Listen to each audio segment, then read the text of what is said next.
नमस्कार बच्चों, क्लास 10। जैसा कि मैं आपको हिंदी में पद में पाठ है सूरदास के पद में आपको समझा रही थी।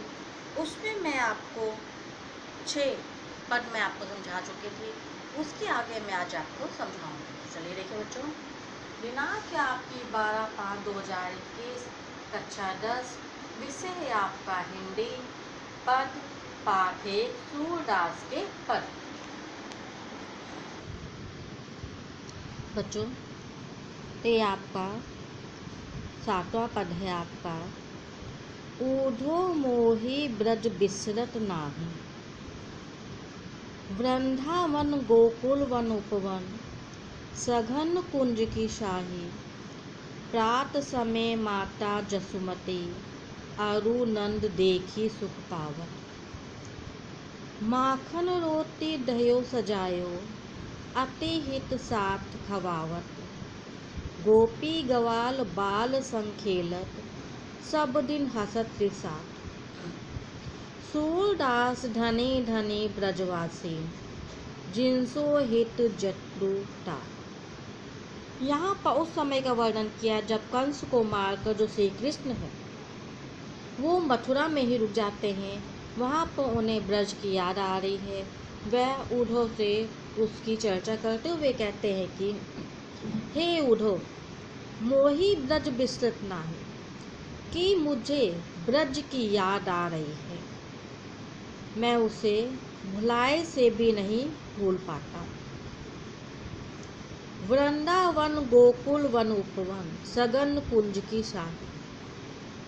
आज मुझे कहते हैं कि मुझे आज वृंदावन गोकुल के जो वन उपवन है, जो घने कुंजों की छाया है, सभी का जो सुख है वो मुझे सता रहा है।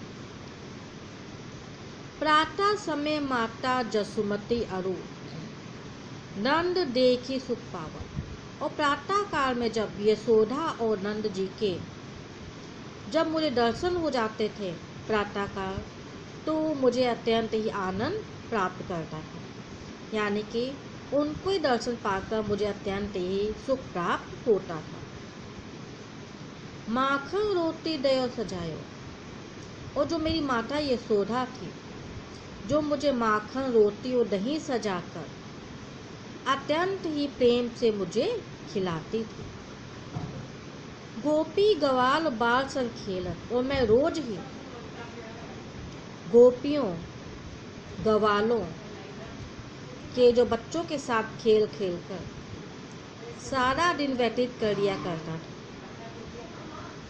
यानी हंसते खेलते मैं सारा दिन व्यतीत कर देता था। सूरदास धनी धनी ब्रजवासी, जिनसो हित जटुटार। सूरदास जी कहते हैं कि मैं उन ब्रजवासियों का जीवन धन्य है, उन ब्रजवासियों का जीवन धन्य है, जिनसो हित जटुटार, जिनके साथ ब्रजवल्लभ भगवान इतना स्नेह करते हैं। ये था इसका अर्थ। इसमें आपका अनुप्रास अलंकार है, भाषा ब्रज है। इसमें श्री कृष्ण का मातृभूमि ब्रज के प्रति उनके अनुराग का वर्णन किया गया है। उसके बाद है आपका 8वां पद। ऊधो मन ना भय 10-20, एक हुतो सो गयो श्याम संग, को अवराधे ईस। इंद्री शिथिल भई केशव भिनु, जो देही बिनु शीस। आशा लागी रहती तन श्वासा, जीवही कोटि बरिस। तुम तो सखा श्याम सुंदर के, सकल जोग के ईस। सूर हमारे नंदनंदन बिनु, और नहीं जगदीश। यहाँ पर उद्धव जी गोपियों का संदेश देने के लिए मथुरा से गोकुल गए हैं, और उनके जो उद्धव के जो योग की शिक्षा ग्रहण करने में जो गोपियां हैं, अपनी असमर्थता व्यक्त करते हुए कहती हैं, हे उद्धव मन न भय 10-20, कि हे उद्धव, हमारे पास 10-20 हृदय नहीं है। कि उनमें से के एक को ईश्वर की आराधना में लगा सके। एक हूँ तो सो गया स्वामी से, कहती हैं कि एक हूँ तो यानी कि जो हमारे पास एक हृदय था वह तो श्री कृष्ण के साथ ही मथुरा चला गया। को अवराधेश, अब किस हृदय से तुम्हारे इस निराकार ब्रह्मा की उपासना करें। इंद्री शिथिल भई केशो भी, और कृष्ण के बिना हमारी जो सारियां शिथिल इंद्रियां हैं वो क्या हो गई हैं, शिथिल हो गई हैं। जैसे बिनु शीस, जैसे बिना शीस के धर, उसी प्रकार हमारी जो सारी इंद्रियां हैं वो श्री कृष्ण के बिना शिथिल हो गई हैं। आशा लागी रहती संतन श्वासा, श्री कृष्ण के आगमन की आशा से कि वो आएंगे, इस आशा से ही जो हमारे शरीर में जो सांस है वो अटकी हुई हो। जीवी कोटि बढ़, और इसी आस से हम करोड़ों वर्षों तक जीवित रह सकेंगी। तुम तो सखा श्याम सुंदर के, गोपियां उद्धव से कहती हैं उद्धव तुम तो श्याम सुंदर श्री कृष्ण के घनिष्ठ मित्र हो।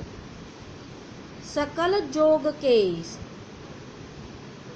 और सारे, सकल मैंने सारे योग के अधिष्ठाता हो। सूर हमारे नंदन बिनु और नहीं जगदीश, तुम इतना जान लो कि जो नंदन श्री कृष्ण के सिवाय जगदीश यानी हमारा इस संसार में कोई दूसरा ईश्वर नहीं है। बच्चों इसमें ब्रजभाषा, भाषा है, ब्रजभाषा है। अलंकार आपका अनुप्रास अलंकार है, और इसमें गोपियों की जो उक्ति है वो बड़ी ही मार्मिक और हृदय स्पर्शी। तो इसके बाद बच्चों आपका है